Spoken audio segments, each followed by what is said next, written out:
7 de la mañana, 14 minutos. Saludamos a Juan Camilo Restrepo Salazar, exministro, exnegociador del gobierno de Juan Manuel Santos con la guerrilla del ELN. Bienvenido, doctor Restrepo Salazar, a RCN Radio. Buen día. Buenos días, me place saludarlos a todos ustedes. Gracias por acompañarnos. La primera pregunta, ¿usted tiene claro la diferencia entre gestor, facilitador y vocero de paz?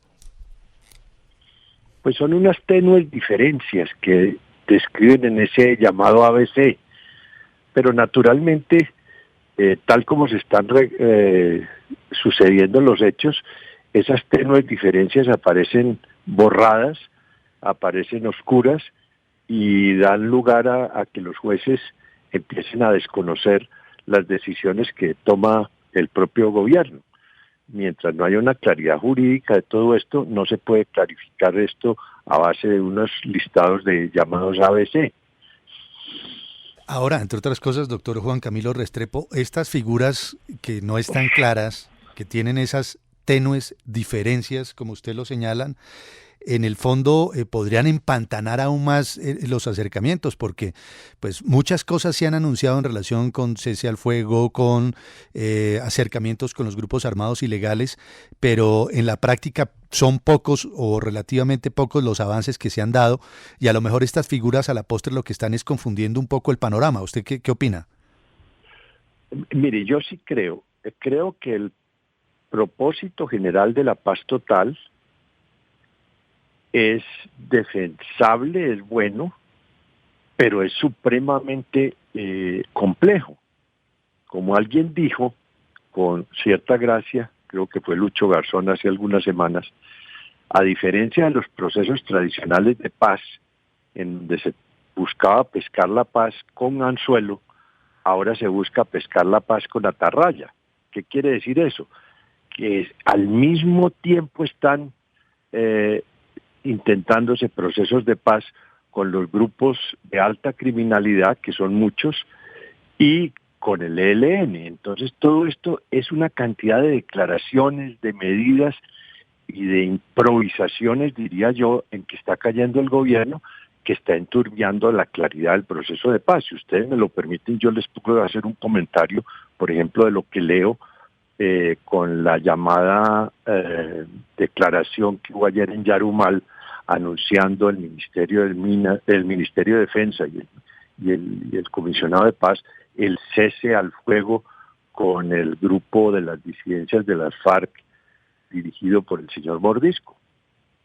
Adelante, sí, claro que sí. Bueno, mire, hay que tener en cuenta que el cese al fuego con cualquiera de estos grupos es una operación de alta cirugía logística que implica cambios en la política criminal y que no puede hacerse por trino. En un trino presidencial del 1 de enero se anunció que estaban listos estos ceses al fuego, incluido el del ELN.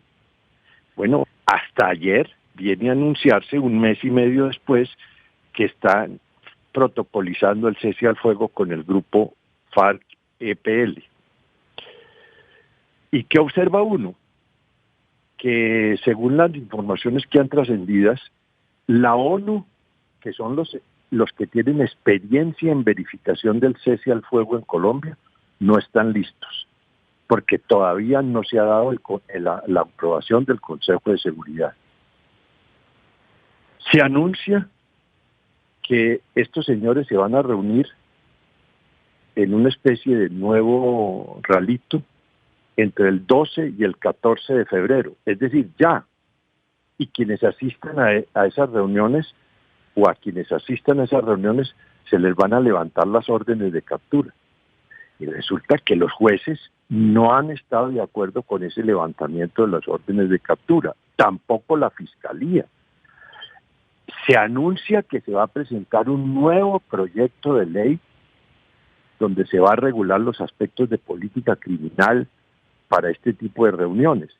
Ese proyecto ni siquiera se ha presentado y ya se anuncia reunión de estos señores, que son unos criminales buscados por la justicia con muchos años encima, y supuestamente se está conviniendo con ellos que van a ir a esas reuniones sin órdenes de captura.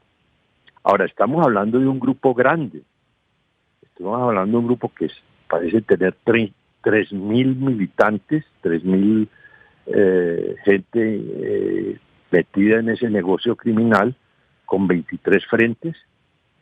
Es algo muy complejo tener un cese al fuego con un grupo como este, pero hay que intentarlo. Yo celebro, por ejemplo, que según se ha anunciado, el protocolo que se dio en anuncio ayer lo ha coordinado un general de la República.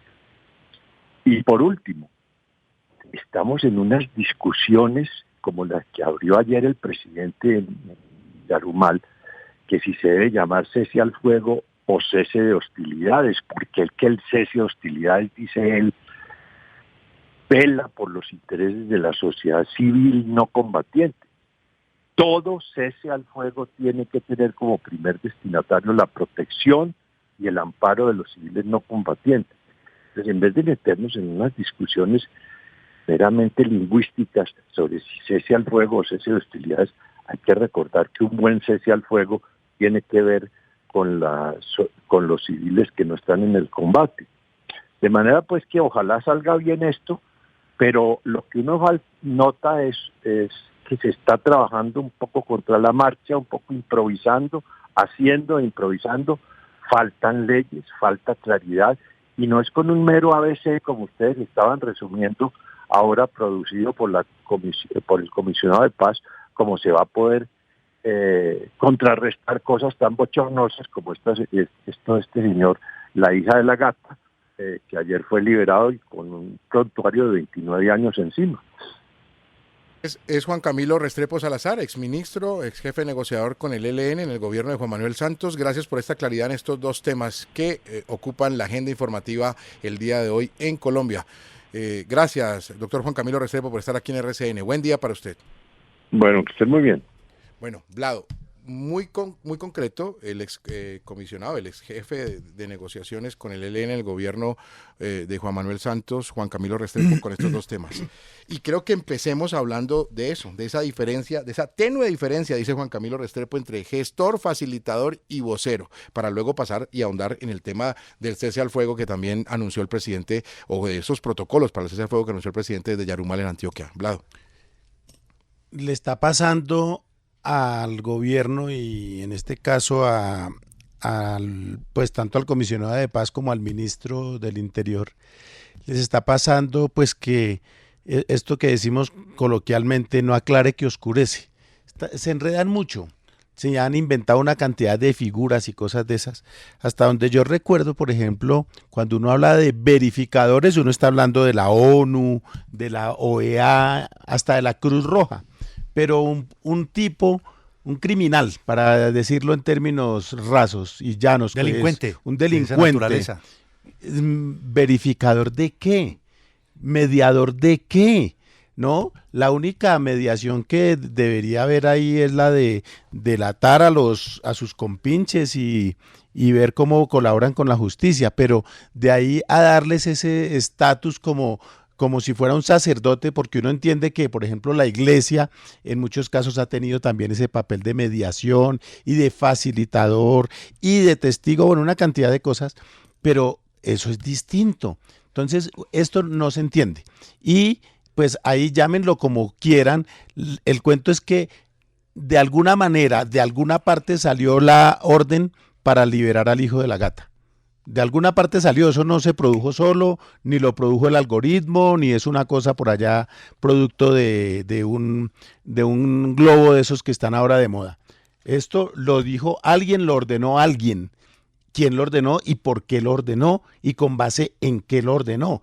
Entonces, las comunicaciones de las que ya hemos hablado adentro están muy malas, las comunicaciones en el gobierno con las otras instancias del poder están muy malas o son deficientes o no existen, cada quien interpreta lo que quiere, es un despelote, de verdad que esto está manga por hombro y no solo en eso, el país se está yendo manga por hombro, al gobierno se le está saliendo este país de las manos. José Manuel Acevedo, director de Noticias RCN.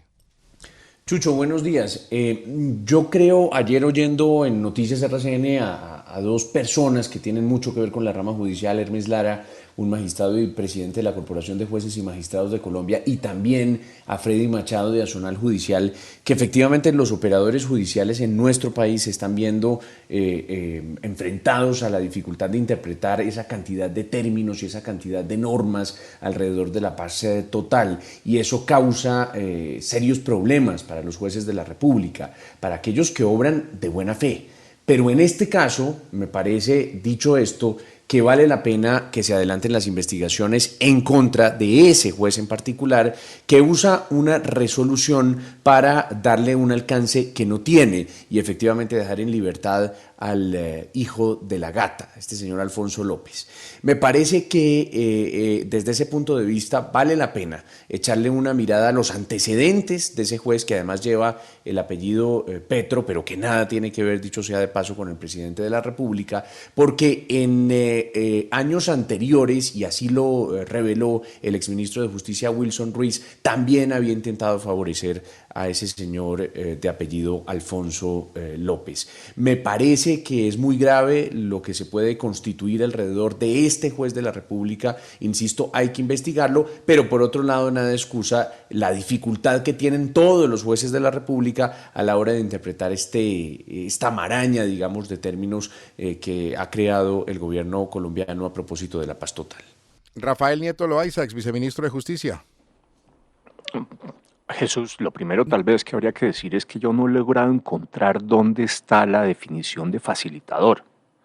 En la Ley de Orden Público, en la nueva versión de la Ley de Orden Público, la 2272 del 2022, se habla de voceros y se habla de gestores y se habla de miembros representantes de los grupos armados organizados. Pero debo decir que yo no he encontrado dónde habla de facilitadores. ¿Por qué es un punto importante? Porque los funcionarios públicos tienen un ámbito de libertad distinto al de los ciudadanos. Nosotros, ciudadanos de a pie, podemos hacer todo aquello que no esté prohibido, pero los funcionarios públicos solamente pueden hacer aquello que les está expresamente permitido. No se pueden inventar una figura que no esté en la ley o en un decreto, en una norma jurídica. Y aquí no sé si se la están inventando, y no pueden dar beneficios sino con base en una norma jurídica expresa. Ahora, repito, yo no la he encontrado, puede ser que exista. Habría que averiguar si hay alguna norma que hable expresamente de facilitadores y qué beneficios pueden tener los facilitadores. Pero si no hay norma y no se establecen los beneficios, no se pueden otorgar ni por el gobierno ni por un juez. Entendemos hoy, a estas alturas, es el segundo punto, que el juez actúa porque se lo solicita el abogado del señor López y no porque lo decidiese así el Alto Comisionado para la Paz, o por lo menos es lo que se entiende del comunicado del gobierno. Hay que verificar si eso es así, si efectivamente el gobierno jamás, con base en esa resolución, solicitó darle libertad al señor Alfonso López. Yo le creo al ministro del Interior cuando dice que no lo hicieron, pero si es así, alguien lo tuvo que pedir. Y ahí evidentemente hay una responsabilidad del juez, porque el juez tenía que verificar si la solicitud que le hicieron para la libertad del señor López tenía un sustento o no en la ley. Con un tercer punto, y es que ya había decisiones de los jueces previas y observaciones del fiscal diciendo que en estas circunstancias y condiciones no cabía la libertad de las personas que podían ser nombradas incluso como, ojo, gestores de paz o voceros. Y yo creo que ese es un tema muy importante. O sea, el juez actúa sabiendo que hay unos antecedentes que le dicen que no puede actuar. Un último comentario muy rápido sobre el tema del cese al fuego y hostilidades. Se lo está inventando Petro. En el derecho internacional es inaceptable que haya acciones de los grupos armados violentos contra los civiles. Punto. Y por tanto no se requiere firmar un cese de hostilidades para que esos grupos armados dejen de actuar contra los civiles. Y yo sí creo que cuando Petro dice es que aquí hay que firmar ceses de hostilidades, en el fondo lo que está diciendo es, si no firmamos un cese de hostilidades, estos grupos armados violentos pueden seguir atacando a los civiles. Y eso no es verdad. 7 de la mañana, 29 minutos. Los debates están en RCN Radio.